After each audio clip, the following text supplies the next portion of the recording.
2월 11일 금요일 하나님께서 주시는 말씀은 누가복음 11장 37절부터 54절까지입니다. 봉독하겠습니다. 예수께서 말씀하실 때에 한 바리새인이 자기와 함께 점심 잡수시기를 청하므로 들어가 앉으셨더니 잡수시기 전에 손 씻지 아니하심을 그 바리새인이 보고 이상히 여기는지라. 주께서 이르시되 너희 바리새인은 지금 잔과 대접의 겉은 깨끗이 하나 너희 속에는 탐욕과 악독이 가득하도다. 어리석은 자들아, 겉을 만드시니가 속도 만들지 아니하셨느냐. 그러나 그 안에 있는 것으로 구제하라. 그리하면 모든 것이 너희에게 깨끗하리라. 화 있을진저 너희 바리새인이여, 너희가 박하와 운향과 모든 채소의 11조는 들이되 공의와 하나님께 대한 사랑은 버리는도다. 그러나 이것도 행하고 저것도 버리지 말아야 할지니라. 화 있을진저 너희 바리새인이여, 너희가 회당의 높은 자리와 시장에서 문안받는 것을 기뻐하는도다. 화 있을진저 너희여, 너희는 평토장한 무덤 같아서 그 위를 밟는 사람이 알지 못하느니라. 한 율법교사가 예수께 대답하여 이르되 선생님, 이렇게 말씀하시니 우리까지 모욕하심이니이다. 이르시되 화 있을진저 또 너희 율법교사여, 지기 어려운 짐을 사람에게 지우고 너희는 한 손가락도 이 짐에 대지 않는도다. 화 있을진저 너희는 선지자들의 무덤을 만드는도다. 그들을 죽인 자도 너희 조상들이로다.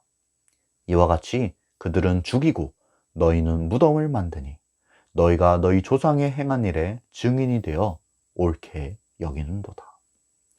그러므로 하나님의 지혜가 일렀으되 내가 선지자와 사도들을 그들에게 보내리니 그 중에서 덜어는 죽이며 또 박해하리라 하였느니라.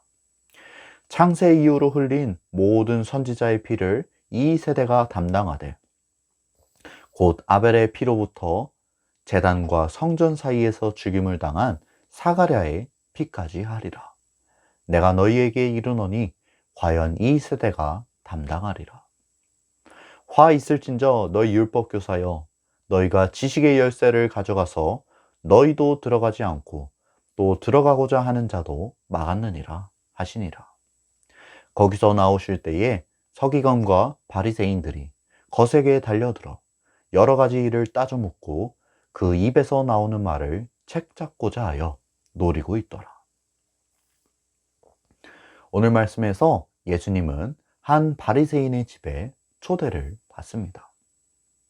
예수님께서 자기와 함께 점심 잡수시기를 청했던 것입니다. 예수님께서는 그 제안을 받아들여 그의 집으로 들어가셨습니다. 음식이 나오고 식사할 준비가 되었는데 바리새인의 눈에 한 가지 이상한 점이 있었습니다. 바로 예수님께서 잡수시기 전 손을 씻지 아니하셨던 것입니다. 여기서 말하는 손을 씻는 행위는 유대인의 정결 예식을 말하는 것입니다.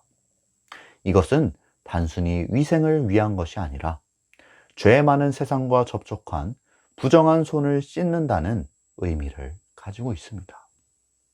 이러한 정결 예식을 중요하게 여기는 바리새인으로서는 분명 예수님의 행동이 이상하게 보였을 것입니다. 사실 이 정결 예식은 율법에 규정되어 있는 것은 아닙니다. 이것은 미시나라고 하는 유대인의 구전 율법에 규정되어 있는 것입니다. 이 미시나가 무엇이냐면 쉽게 말해 율법에 대한 해석이라고 할 수 있습니다. 우리는 출애굽기, 레위기, 민수기, 신명기 등에 기록되어 있는 율법을 알고 있습니다. 그런데 이 규정들을 실제로 적용하려고 하면 세세한 부분에 있어 율법을 어떻게 적용해야 하는지 의문점이 발생할 때가 있습니다. 그래서 유대인들은 이러한 율법의 해석과 적용에 있어 아주 세세한 세부 규정들을 만들었는데 이것이 바로 구전율법인 미시나입니다. 유대인들은 이 세세한 규정을 통해 율법을 완벽히 지키고 스스로 의롭게 되기 위해 노력했습니다. 다시 본문으로 돌아와서 정결 예식을 행하지 않는 예수님을 보고 이를 이상히 여기는 바리새인에게 우리 예수님께서는 이렇게 말씀하셨습니다. 39절입니다. 주께서 이르시되 너희 바리새인은 지금 잔과 대접의 겉은 깨끗이 하나 너희 속에는 탐욕과 악독이 가득하도다.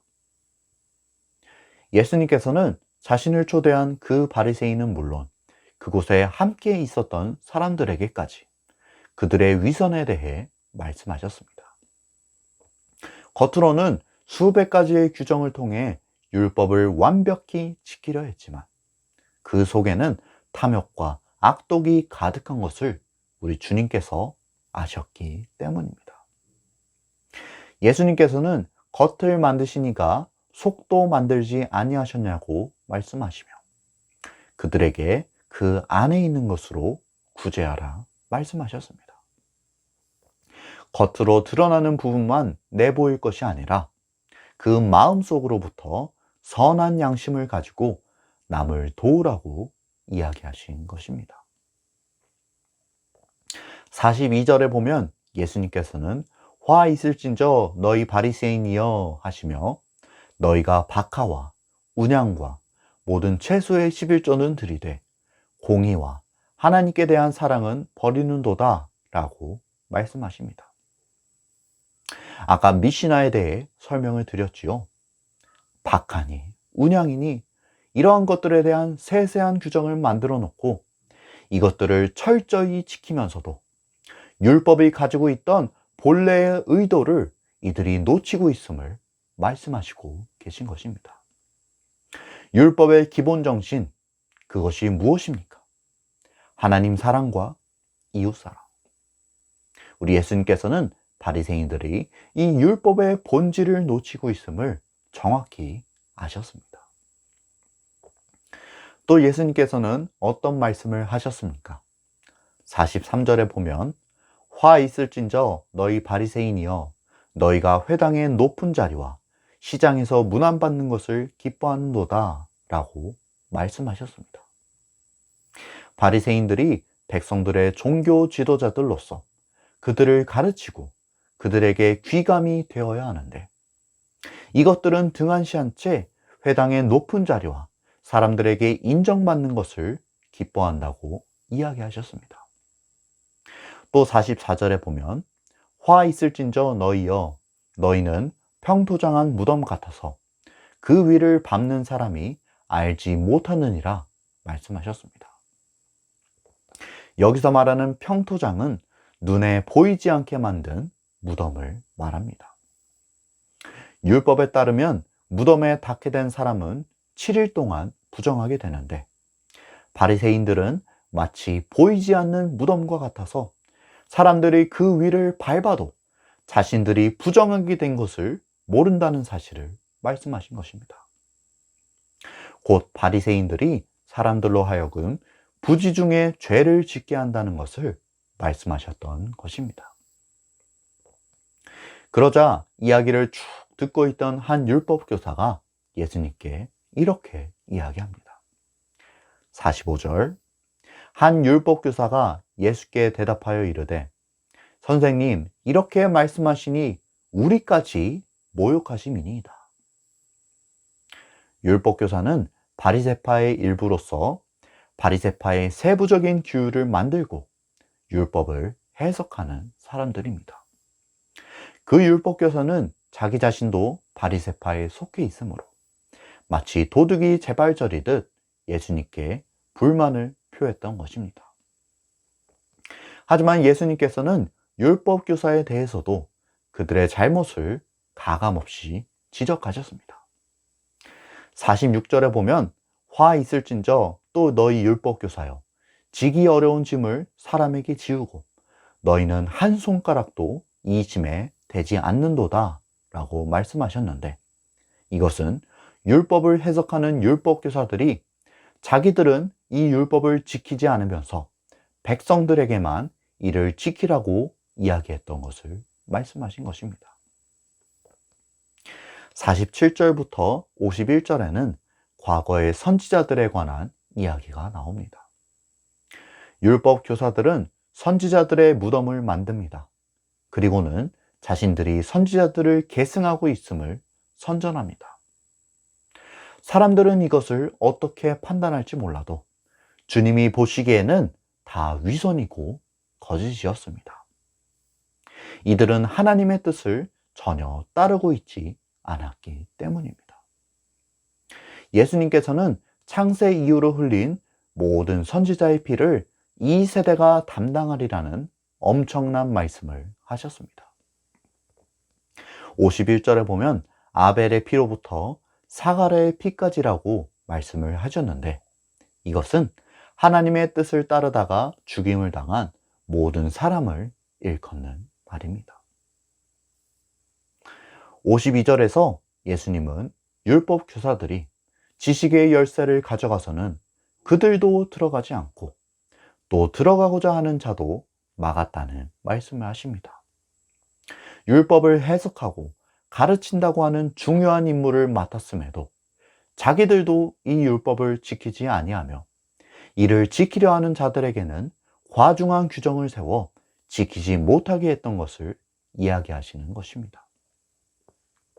이러한 이야기를 들은 바리새인들의 기분이 어떠하였겠습니까? 53절과 4절에 보면 이들은 예수님께 거세게 달려들어 여러 가지 일을 따져 묻고 예수님의 말을 책잡고자 하였습니다. 아직도 자신들의 잘못을 뉘우치지 못한 채 그저 예수님을 대적하고 그분의 말씀에 불순종하는 모습을 보이고 있는 것입니다. 오늘 주시는 메시지입니다. 첫째, 잔과 대접에 안도 깨끗이 하라. 오늘 본문에서 예수님은 바리새인들을 향해 그들의 위선을 지적하십니다. 무엇이 문제입니까? 그들의 겉과 속이 다르다는 것입니다. 예수님은 계속해서 겉과 속에 대하여 말씀하고 계십니다. 잔과 대접의 겉은 깨끗이 하나 너희 속에는 탐욕과 악독이 가득하다. 겉을 만드신 이가 속도 만드셨다. 안에 있는 것으로 밖을 구제하라. 율법의 형식은 지키되 율법의 정신은 버렸도다.